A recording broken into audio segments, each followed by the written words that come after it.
कुछ लोगों की भैंस पैदा होने से पहले ही मर जाती है।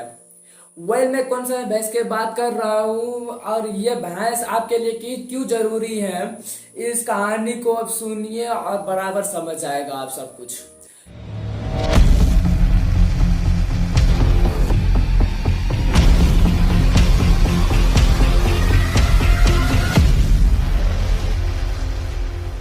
कहानी है दो दोस्तों की, राम और श्याम की।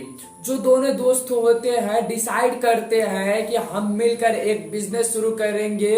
हम भैंस खरीदेंगे एक एक और उसका दूध जो निकालेंगे दूध को बेचेंगे और दूध से दही बनाएंगे, पनीर बनाएंगे, खोया बनाएंगे और हमारा बिजनेस बहुत अच्छा चलेगा।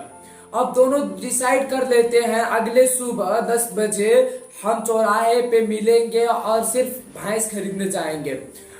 अगले दिन राम तो पहुंच जाता है चौराहे पे, बट शाम नहीं पहुंचता।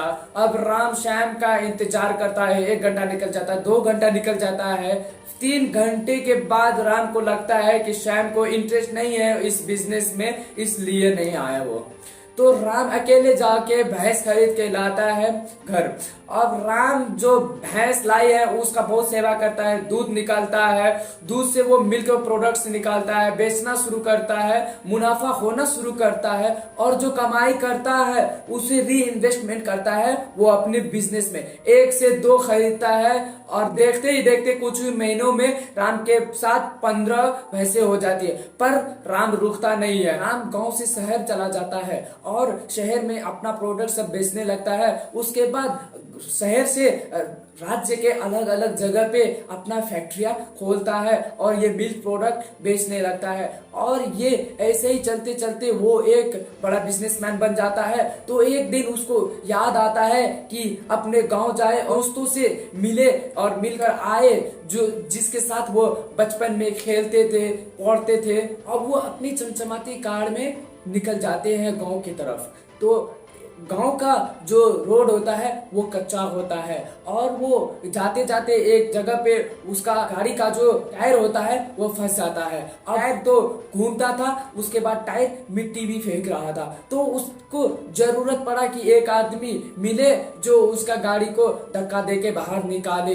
तो वहां से वो बाहर निकलता है और उसके बाद एक आदमी को वहां पे साइड में बैठा हुआ देखता है जो एकदम गरीब लग रहा था। तो वहां पे जाता है, हेलो हेलो बोलता है, तो समझ नहीं आता उसको, तो वो सुनता नहीं है। फिर उसके बाद वो नजदीक जाके वो देखता है तो वो श्याम होता है।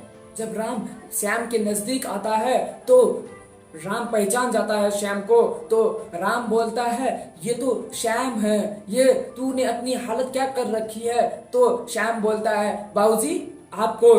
तो राम बोलता है कि मैं तुम्हारा दोस्त राम, जो एक दिन तुम बोले थे कि हम दोनों मिलके बिजनेस करेंगे, भैंस खरीदेंगे और बिजनेस करेंगे। तो उस दिन तुम क्यों नहीं आए, ये बात हमको बहुत परेशान कर रही थी इतना दिन से। तो आज यही गांव आए थे तुम लोगों से मिलने। तो अब बताओ कि उस दिन हुआ क्या था जो तुम नहीं आए थे उस चौराहे पे और नहीं गए भैंस खरीदने। तो श्याम बोलता है कि हम तो सोच के घर गए थे कि सुबह में आएंगे और चौराहे पे जाके तुम्हारे साथ जाएंगे और भैंस खरीदेंगे, बट हम अपने वाइफ से बात तो किए थे कि हम भैंस खरीदेंगे। तो बेबी ने बोला कि भैंस तो खरीद लोगे, अगर भैंस के तुम सेवा नहीं कर पाए तो, अगर तुम भैंस को अच्छा खाना नहीं खिला पाए तो, अगर भैंस को कोई बीमारी हो गई तो। राम हंसने लगता है और राम बोलता है कि इसी वजह से कोई आदमी अपने लाइफ में कुछ नहीं कर पाता है। भैंस खरीदने से पहले ही तू नेगेटिव हो गया, तू नेगेटिव सोचने लगा, इसी वजह से कोई लोग अपना लाइफ में कुछ कर नहीं पाते हैं। उसका माइंड अगर नेगेटिव हो जाएगा, उसका माइंड अगर नेगेटिव सोचने लगेगा तो करेगा कैसे।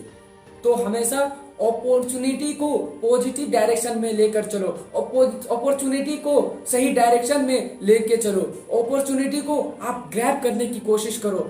And that is the message of this story. So आपकी भैंस पैदा होने से पहले नहीं मरनी चाहिए। सो आप अपनी भैंस के ध्यान रखो, ज्यादा तक टाइम मरती नहीं है भैंस, दूध भी देती है। अब मर गई तो वो किस्मत की बात है, पर ज्यादा टाइम भैंस मरती नहीं है, दूध भी देती है, प्रोडक्ट्स भी बनाती है और बिजनेस भी बड़ा करती है, नहीं देती है जो एक बार अपने भैंस को खरीद कर लाए। सो अपॉर्चुनिटी को आप पॉजिटिव लो और अपने लाइफ में पॉजिटिवली होकर अपना अपॉर्चुनिटी को गवाओ नहीं, बल्कि अपॉर्चुनिटी को एक सही डायरेक्शन में लेकर और आगे बढ़ो।